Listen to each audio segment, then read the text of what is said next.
अस्सलाम वालेकुम स्टूडेंट्स। आज हम करेंगे आपकी 4th क्लास की व्याकरण वाटिका की बुक से पार्ट नंबर 4 सर्वनाम।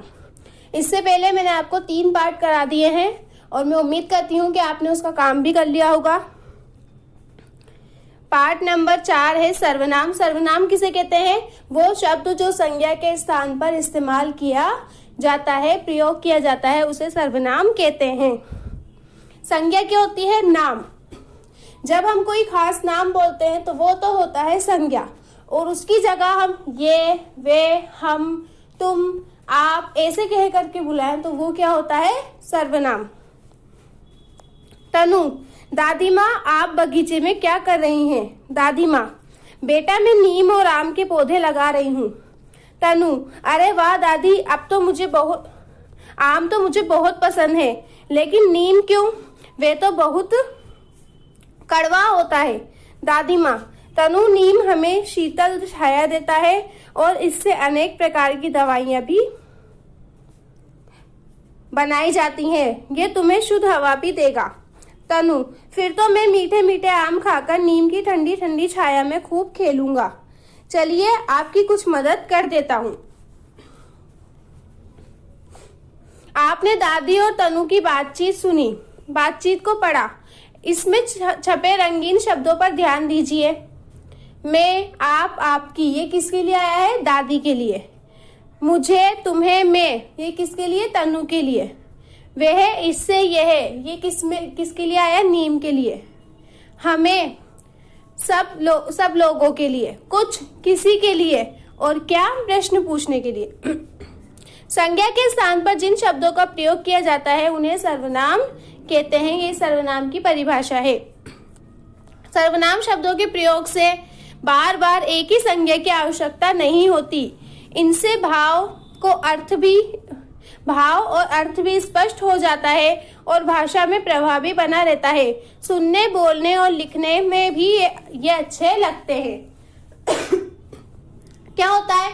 जैसे मैंने कहा, मैं किसी बच्चे का नाम लेके बोलूं, जैसे राम जा रहा है, राम कल आएगा, राम ये खाएगा। मैं बार बार नाम ले रही हूँ तो नाम क्या है? संज्ञा। मैंने कहा राम जा रहा है, वे कल आएगा और वे कल खाना खाएगा, तो मैंने बार बार नाम न लेकर के इस बार क्या लगा दिया? वे। सामान्य रूप से प्रयोग में आने वाले कुछ सर्वनाम इस प्रकार हैं। मैं, तू, वह, हम, तुम, आप, मैं, मैंने, उसने, हमने, मुझे, मुझको, उसको, हमें, हमको, तुम्हें, तुमको, उन्हें, उन्होंने, ये सब क्या है? सर्वनाम है। सर्वनामों का प्रयोग इन स्थानों पर किया जाता है। देखिए कहाँ पर होता है? बोलने वाले, सुनने वाले और किसी अन्य व्यक्ति के लिए। एक तो बोलने वाले के लिए, एक सुनने वाले के लिए और एक किसी दूसरे व्यक्ति के लिए। इस सर्वनाम को कहते हैं पुरुषवाचक सर्वनाम। जैसे मैं आम खा रहा हूं तो मैं किसके लिए आया? बोलने वाले के लिए। तुम पढ़ाई कर लो, तुम किसके लिए आया? सुनने वाले के लिए, मतलब वो सामने वाले को कह रहा है। उसे भी बुला लो, और किसी दूसरे व्यक्ति के लिए। उसे किसके लिए आया? किसी दूसरे व्यक्ति के लिए। जब हम आपस में खड़े होकर के एक दूसरे से बात करते हैं, एक तो होता है बोलने वाला, एक होता है सामने सुनने वाला, और एक वो होता है जिसके बारे में बात की जाती है। निश्चित व्यक्ति या वस्तु के लिए, जैसे किसी निश्चित व्यक्ति या वस्तु के लिए जिसके बारे में हमें सही से पता हो। यह रितु का टिफिन है। यह निश्चित वस्तु के लिए, मतलब उसे पता है कि यह रितु का टिफिन है। वह मेरी बहन है, तो उसने ये भी एक निश्चित व्यक्ति के लिए आया, उसको वहां दिखाई दे रही है और वो कह रहा है कि वह मेरी बहन है। एक होता है अनिश्चित व्यक्ति या वस्तु के लिए, मतलब जिसके बारे में हमें ठीक से पता ना हो। कोई बाहर बुला रहा है। इसने क्या बोला? कोई, मतलब उसे पता नहीं है कि कौन है, बस उसने क्या कहा? कोई बुला रहा है। अगर उसे पता होता तो वो क्या कहता? वह बाहर बुला रहा है। आंख में कुछ गिर गया। उसने कुछ नाम नहीं बताया क्या गिरा, उसने क्या कहा? कुछ। तो ये अनिश्चित है, मतलब उसे ये पता नहीं है कि उसकी आंख में क्या गिरा है, तो उसने कौन सी सर्वनाम का इस्तेमाल किया? कुछ। एक होता है प्रश्न पूछने के लिए, जैसे कौन आया है, तुम क्या कर रहे हो, मैं कहाँ जाऊं, ऐसे कुछ प्रश्न हम करते हैं, इसे कहते हैं प्रश्नवाचक सर्वनाम। कौन, क्या, किस लिए, कहाँ, ये सब क्या है? प्रश्नवाचक सर्वनाम। वाक्य में आए संज्ञा या सर्वनाम के साथ संबंध बताने के लिए, संबंध भी बताने के लिए सर्वनाम शब्दों का प्रयोग होता है। जैसे जो प्रथम आया वह मेरा दोस्त है, जो और वह। जैसा देश वैसा भेष। कर्ता के स्वयं कार्य किए जाने के बारे में बताने के लिए, जैसे मैं खुद पौधों में खाद देता हूँ, मतलब वो अपने बारे में बता रहा है खुद। हम स्वयं चले जाएंगे, ये भी क्या हो रहा है? स्वयं, मतलब खुद के बारे में। इसे कहते हैं निजवाचक सर्वनाम। हम जान गए हैं संज्ञा के स्थान पर आने वाले शब्दों को सर्वनाम कहते हैं। इनसे भाषा में प्रवाह आ जाता है और सुंदर बनती है। सर्वनामों का प्रयोग कई स्थानों पर किया जाता है, जैसे सुनने वाले, बोलने वाले या किसी अन्य व्यक्ति के लिए, निश्चित और अनिश्चित व्यक्ति या वस्तु के लिए, प्रश्न पूछने के लिए, संज्ञा या सर्वनाम के साथ संबंध बताने के लिए, कर्ता के स्वयं कार्य किए जाने के बारे में बताने के लिए। इस तरह सर्वनाम के कितने भेद होते हैं? 6 भेद होते हैं। अब ये काम जो है पेज नंबर 42 पर आपको बुक में फिल करना है। नीचे संज्ञा और सर्वनाम शब्द लिखे हुए हैं, आप इन्हें अलग अलग लिखें। देखिए इनमें संज्ञा कौन कौन से है? गौरव, पुस्तक, कार, सुजाता, पार्क। और सर्वनाम मुझे, वह, मैं, उन्हें, कुछ। सही सर्वनाम शब्द छांटकर वाक्य पूरे करें। देखो कितना अच्छा चित्र बना है। किसने? मैंने।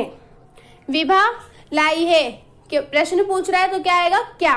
विभा क्या लाई है? आप नाराज क्यों हैं? मुझसे, आप मुझसे नाराज क्यों हैं? बाहर कौन आया है? क्या आएगा? कौन। बाहर कौन आया है? यहाँ गिर गया है, क्या? कुछ। यहाँ कुछ गिर गया है।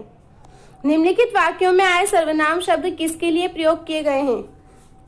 तिरंगे के बीच एक अशोक चक्र है, ये प्रगति का प्रतीक है। तो यह किसके लिए आया है? अशोक चक्र के लिए।